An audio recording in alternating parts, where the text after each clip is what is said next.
I want to bring in Democratic Congressman Brendan Boyle of Pennsylvania, ranking member of the House Budget Committee. It's good to have you back. Do you have concerns about safety and security at airports right now? I do. First, I want to commend all of the TSA employees who are showing up for work despite this being now the second go-around of them not getting paid for the work that they're doing. I was there last night at Philadelphia Airport and had the opportunity to personally thank a few of the TSA officers.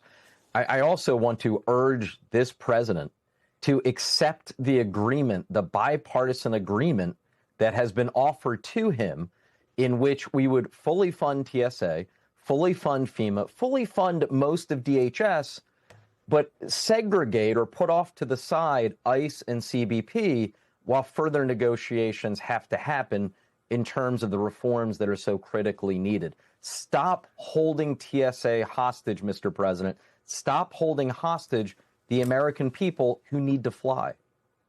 Well, do you think that at least bringing in ICE agents will help the average traveler who is facing hours-long security lines right now? Is that a good idea? Well, what will ultimately give them relief is if literally in the next couple minutes, Trump took to social media, which he is prone to do, and said, you know what, I've changed my mind, which he's also prone to do, by the way.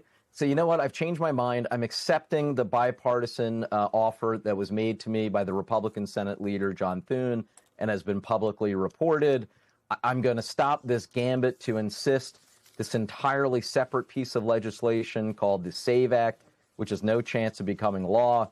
I'm going to stop my insistence that this also gets passed along with it, and we're going to make sure we pay the TSA workers today. He is the one who is responsible for these long lines at the airports, Donald J. Trump.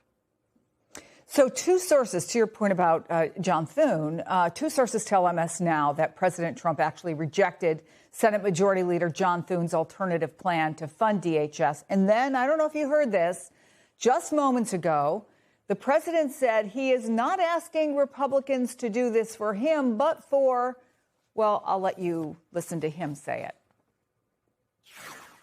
So I'm tying Homeland Security into voter identification with picture and proof of citizenship in order to vote. And those two items are the most important thing having to do with Homeland Security. So it should be part of the Homeland Security bill. And I'm requesting that the Republican senators do that immediately. You don't have to take a fast vote. Don't worry about Easter going home. In fact, make this one for Jesus, okay? Make this one for Jesus. There's a lot to unpack there, Congressman. What do you make of those comments? Yeah, well, it's just, I mean, first, invoking the name of Jesus for this sort of thing is frankly offensive and sacrilegious to any person of faith, myself included. As far as his previous comments before that bizarre ending there, he makes it very clear, I think, that it is his insistence on an action on the SAVE Act that is the reason why we're here and that the American people are suffering who are going through those long lines at airports and why the TSA agents continue to go unpaid. So let me just ask you finally, you obviously talked to the TSA agents. This is a miserable time for them. And there's an awful lot of Americans who are standing in line, wondering if they're going to make their flight, wondering if they should book a flight for their summer vacation or drive their kids somewhere instead.